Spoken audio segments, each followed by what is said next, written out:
পুনর্মূষিক ভব, আধুনিক ভাষায় বলতে হয় ব্যাক টু বেসিক। আজকে সময় এসছে আমাদের প্রত্যেককে ব্যাক টু বেসিক্স, অর্থাৎ নিজের সেই অতীতে ফিরে যেতেই হবে। হ্যাঁ, আধুনিক শিক্ষা আমাদের মাথায় গজগজ করছে, আমরা আধুনিক শিক্ষায় শিক্ষিত, কিন্তু আমরা অনেক কিছু শিখেছি। আমরা প্লেন চালাতে শিখেছি, আমরা স্যাটেলাইট চালাতে শিখেছি, চাঁদে যেতে শিখেছি, কিন্তু এই শরীরটা কিভাবে চলছে সেটা কেউ জানি না। এই শরীরকে কিভাবে সুস্থ রাখতে হয় সেটা নিয়ে কোনো স্কুল, কলেজ, ইউনিভার্সিটি গোটা ভারতবর্ষে কোথাও নেই। কিন্তু আমরা সবাই জানি দুর্মূল্য এই শরীর। আমরা 100 টাকা, 500 টাকা, 1 লাখ টাকা, 1 কোটি টাকার জন্য চিন্তা করি। আমাদের শরীরটার মূল্য যদি এক জায়গায় করা হয় সমস্ত অর্গানের, কয়েক হাজার কোটি টাকা। তবে অত টাকা মূল্যের একটা সম্পত্তি নিয়ে আমরা ঘুরছি, কিন্তু আমার বাড়ির প্রত্যেকটি প্রয়োজনীয় যন্ত্রাংশ, প্রয়োজনীয় সামগ্রীকে যে হারে যত্ন করি, আমার শরীরটাকে সেভাবে যত্ন করি না। মানব শরীর এমন একটা শরীর, এর তেল দিলেও চলে, না দিলেও চলে। এই সুযোগটাকে আমরা কাজে লাগাই বলে আমরা বড় বড় রোগে পড়ি। পৃথিবীর সমস্ত যন্ত্রের মজা হচ্ছে তাদের তেল বা মোবিল বা হাওয়া না থাকলে সে সঙ্গে সঙ্গে দাঁড়িয়ে যাবে, আবার পুনরায় তেল মোবিল দিলে আবার চালু হবে। কিন্তু মানব শরীর এমন একটা শরীর, একে আপনি বিজ্ঞান প্রমাণ করেছে যে একটা মানব শরীরকে আপনি যদি খাবার না দেন 3 থেকে 6 সপ্তাহ পর্যন্ত মানুষটা না খাবার খেয়েও শুধু জল খেয়ে আর শ্বাস নিয়ে বেঁচে থাকতে পারে। একটা মানব শরীরকে যদি আপনি জলও না দেন তাহলেও 3 থেকে 6 দিন পর্যন্ত জল না খেয়েও মানুষটি বাঁচতে পারে। আর আমরা সেই সুযোগে আজকে যে খাবারটা খাচ্ছি আমরা ভাবছি না এই খাবারটা রিয়াক্ট করবে কিন্তু কালকে। আজকে খেতে ভালো লাগছে, আমরা খাবার খেয়ে নিলাম। আমরা খাবার খাওয়ার সময় ভাবি না যে কেন খাচ্ছি। আরে শরীরে খিদে লেগেছে, খিদেটা কি এটা আমরা কখনো জানার চেষ্টা করেছি? খিদে হচ্ছে আমাদের এই শরীর internally system, automatic super system. এই সিস্টেম পরিচালন করতে গিয়ে কোনো chemical, vitamin, minerals, carbohydrate, fat, protein, আপনি যা বলেন, কোনো একটা কিছু দরকার পড়েছে যেটা শরীরের কাছে নেই। শরীর তাই ব্রেনকে বলল আমার সুষ্ঠুভাবে পরিচালন করতে গেলে আমার এই কেমিক্যালটি দরকার। ব্রেন বেচারা কি করবে, হাইপোথ্যালামাসকে দিয়ে আমাকে খিদে পাইয়ে দেবে, কারণ ব্রেনের হাতে ওইটাই তো ক্ষমতা, খিদে পাবে, জানি খিদে পালে আমি খাবো।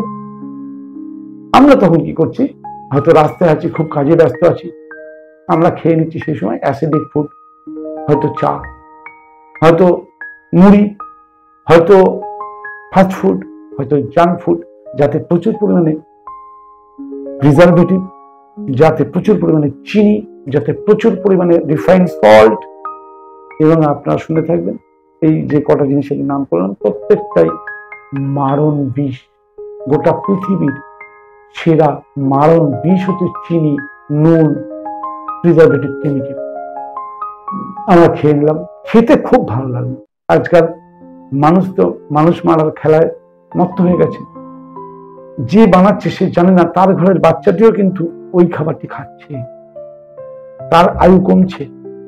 মানুষ কেউ সচেতন না, বললেই বলে আমি একা পাল্টে কি করব, সবাই তো এরকম। কিন্তু শাস্ত্রে আমাদের শিখিয়েছে আগে আপনি আচরি ধর্ম অপরে শেখাও, অর্থাৎ নিজের মধ্যে পরিবর্তন আনতে হবে। নিজের মধ্যে পরিবর্তন আসলেই, প্রত্যেকে যদি নিজের মধ্যে পরিবর্তন হয় তাহলে একদিন সমাজের পরিবর্তন হবে। তাহলে আমাকে সেই বিষ খাবার থেকে নিজেকে বিরত রাখতে হবে, কারণ আজকে আমি যে বিষ খাবারগুলো খেলাম এই মুহূর্তে হয়তো শরীরের খিদেটা কমে গেল, কারণ যে স্টমাক ফুললো, ব্রেন শান্ত হলো যে না না না এর থেকে আমি কিছু পাবো, কিন্তু তার মধ্যে বেশিরভাগটাই শরীর পেল বিষ। আর আপনারা শুনে থাকবেন যে আমাদের শরীর সপ্ত ধাতুতে চলে। সপ্ত ধাতুর প্রথম ধাতু হচ্ছে রস ধাতু। আপনি যাই খাবার খেলেন সবার মূলে সেই খাবারটা শরীরে গিয়ে রস তৈরি হয়। রস থেকে রক্ত, রক্ত থেকে মেদ, মেদ থেকে রক্ত, মেদ মাংস, মাংস থেকে মজ্জা, মজ্জা থেকে অস্থি, অস্থি থেকে শুক্র। এইভাবে সপ্ত ধাতু। সপ্ত ধাতুর মূল কথা রস, আর রস ধাতুর মূল সোর্স খাবার। সেই জন্যই আয়ুর্বেদে বলা হয় যে সমস্ত রোগের মূল কারণ হচ্ছে পেট। আর পেটকে ঠিক করার মূল কারণ হচ্ছে আপনার লোভ, আপনার মানসিকতা, আপনার জ্ঞান। আপনি কি খাচ্ছেন? নিজে সুস্থভাবে বাঁচার জন্য খাচ্ছেন, না খিদে পেয়েছে এখন যা কিছু দিয়ে খিদেটা বন্ধ করতে হবে বন্ধ করছেন? খিদেটা বন্ধ হয়ে যাবে সঙ্গে সঙ্গে, আপনি জল খেলেও খিদে বন্ধ হয়ে যাবে, কিন্তু এর রিয়াকশনটা কিন্তু আগামীকাল বা পরবর্তী ক্ষেত্রে হবে। তখন আপনি কি করবেন? একটা গ্যাসের ওষুধ, আপনি গ্যাসের ওষুধ খাচ্ছেন, গ্যাস হয়তো সাময়িক আরাম পাচ্ছেন, কিন্তু রোগটাকে ধামাচাপা দিলেন।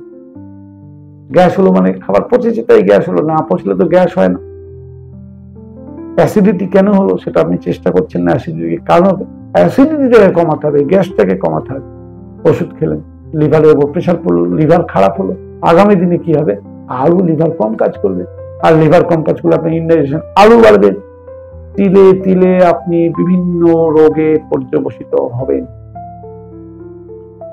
প্রাকৃতিক চিকিৎসা বা ন্যাচুরোপ্যাথি কোন চিকিৎসা পদ্ধতি নয়। প্রাকৃতিক চিকিৎসা আপনাকে শেখায় আপনার বাঁচার পদ্ধতি, কিভাবে বাঁচতে হয়, কিভাবে খেতে হয়, কিভাবে শুতে হয়, কিভাবে ঘুমাতে হয়, কতটা এক্সারসাইজ করা উচিত, কতটা উচিত না। যে শিক্ষাটা আগেকার দিনে গুরুকুলীয় শিক্ষা ব্যবস্থায় ছিল, সমস্ত শিক্ষার মূলে ছিল স্বাস্থ্যই সম্পদ। আমরা যখন ছোটবেলায় তখনও লোক মুখে শোনা যেত, কিন্তু ব্রিটিশ সরকার এসে আমাদের গুরুকুলীয় শিক্ষা ব্যবস্থাকে ধ্বংস করে যে ম্যাকালের আধুনিক শিক্ষা পদ্ধতি চালু করেছিলেন, সেই শিক্ষা পদ্ধতি আমাদের মস্তিষ্ককে এমন করাপ্টেড করে দিয়েছে, আমরা নিজের সৃষ্টিকর্তা নিজেকেই বিশ্বাস করি। আমরা বিশ্বাস করি আজকে মিডিয়া, আজকে নিউজ চ্যানেল, টিভি, এরা যা বলছে এটাই ঠিক।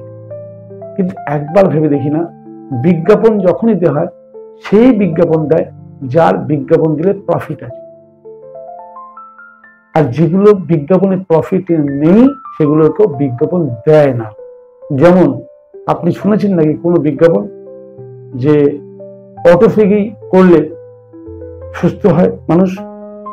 পেপারে হয়তো একবার দুবার দেখেছেন, টিভিতে নিউজে হয়তো একবার দুবার বলেছে কেউ, কিন্তু আপনি গুগলে সার্চ করে দেখুন, নোবেল প্রাইজ উইনিং সায়েন্স, আপনার সমস্ত সমস্যা আপনি যদি অটোফেগি চালু করেন কিচ্ছু না, যদি লেট নাইট ডিনারটা বন্ধ করেন তাহলেও শরীরের 70% সমস্যা থেকে আপনি নিজেকে মুক্ত করতে পারেন। কিন্তু এটা প্রচার করলে তো কারোর প্রফিট আসবে না, কেন অ্যাড দিতে গেলেও তো প্রথমে পকেট থেকে আমাকে পয়সা দিতে হবে।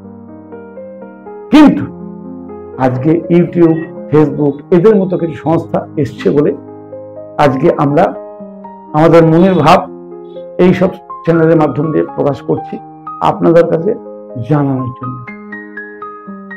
দেখুন, অ্যাক্সিডেন্টাল বা ভাইরাল ব্যাকটেরিয়াল কারণে বা শরীরের বাইরের শত্রু যারা আচমকা আসে যা, তাদের জন্য অ্যালোপ্যাথি চিকিৎসার তো বিরক্ত, মানে এর কোনো বিকল্প হয় না। আপনাকে ইমার্জেন্সি ট্রমা কেয়ারে আপনাকে অ্যালোপ্যাথি চিকিৎসা নিতেই হবে, আধুনিক চিকিৎসা আশ্রয় নিতেই হবে। আপনার হতে পারে সেটা হোমিওপ্যাথি, আয়ুর্বেদ, আপনি যে চিকিৎসা নিন, কোনো দ্বিমত নাই। কিন্তু আপনার লাইফস্টাইল ডিজিজ যদি হয়, আপনি যতই ওষুধ খান না কেন, আপনাকে লাইফস্টাইল বদলাতেই হবে। কারণ আপনার শরীর আপনার চাল চলন খাওয়া দাওয়া পছন্দ করছে না। আপনার জন্য আপনার শরীর আপনার বিরুদ্ধে রিয়াক্ট করছে। শরীর তো আপনার, শরীর জানে যে সে যদি অসুস্থ হয় তার এই শরীর আর থাকতে পারবে না, কিন্তু তবুও আপনার বিরুদ্ধে রিয়াক্ট করছে। কেন? আপনি শরীরের নিয়ম মানছেন। যেমন আপনার পরিবারের কেউ কোনো সময় দেখবেন আপনার বিরুদ্ধে রিয়াক্ট করে যখন আপনি তার মত মতো কাজ না করেন বা সে আপনার মত মতো কাজ না করেন। ঠিক আপনি যদি শরীরের মত মতো খাওয়া দাওয়া না করেন, ডাইজেশনকে আপনি সম্পূর্ণরূপে ফোকাস না করেন যে পেটই সবচেয়ে শেষ কথা, আর পেটের মূল হচ্ছে খাওয়া, খাওয়াটাই হচ্ছে সবচেয়ে বড় কথা। তারপরে যোগ, তারপরে প্রাণায়াম, তারপরে ফাস্টিং, তারপরে মেডিটেশন, অনেক কিছু আছে, সব আমি পরে বলছি। সবার প্রথম হচ্ছে খাওয়া। তাহলে এই যে খাওয়াটা তখনই আপনি নিজেকে কন্ট্রোল করতে পারবেন, বুঝতে পারবেন, যতক্ষণ আপনি এর সম্বন্ধে না জানবেন, না জ্ঞান অর্জন করবেন, না নিজের সৃষ্টিকর্তা অর্থাৎ প্রকৃতিকে বিশ্বাস করবেন। আপনি ভেবেছেন কখনো আপনাকে কে সৃষ্টি করেছে? আপনার সৃষ্টিকর্তা আপনি নিজে।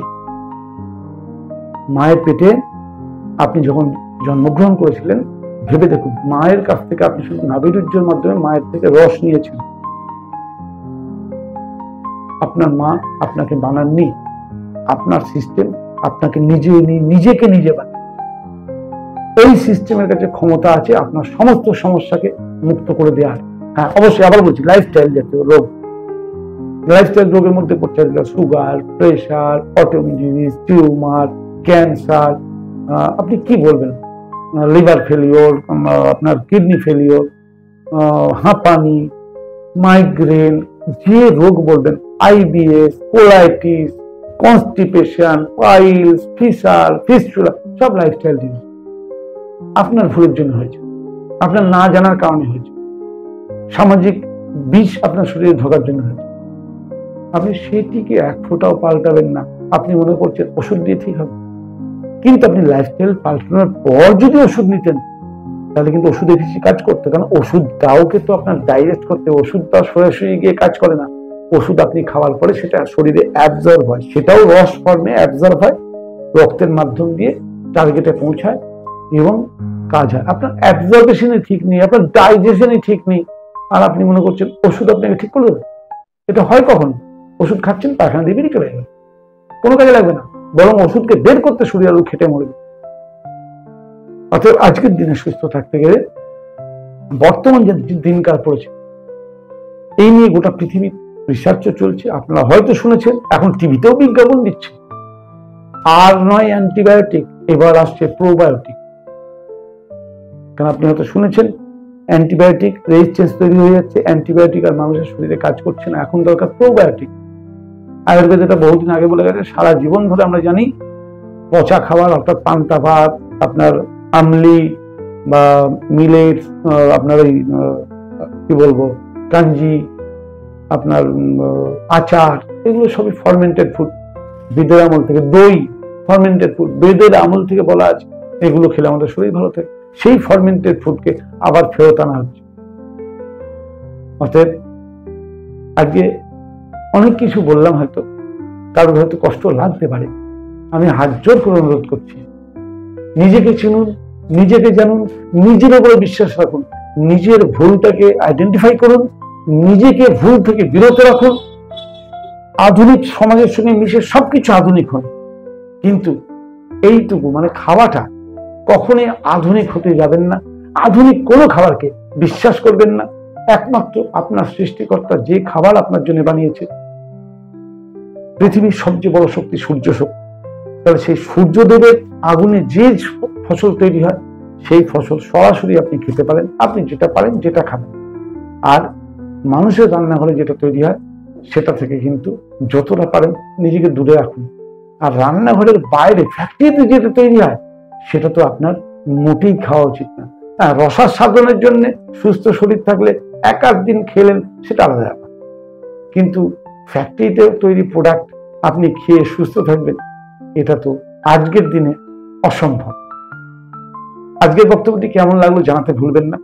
আমার বক্তব্যের জন্য যদি কেউ দুঃখ পেয়ে থাকেন আমি ক্ষমা প্রার্থী, কিন্তু যদি ভালো লেগে থাকে, যদি বুঝে থাকেন ব্যাপারটা, তাহলে অবশ্যই কমেন্ট করে জানাবেন, লাইক করবেন, শেয়ার করবেন, আর যারা নতুন দেখছেন চ্যানেলটিকে সাবস্ক্রাইব করতে ভুলবেন না। তাহলে এরকম আরো ভিডিও আগামী দিনে আপনাদের জন্য আমি আপলোড করতে আনন্দিত বোধ করব, আর কিছুই না। নমস্কার।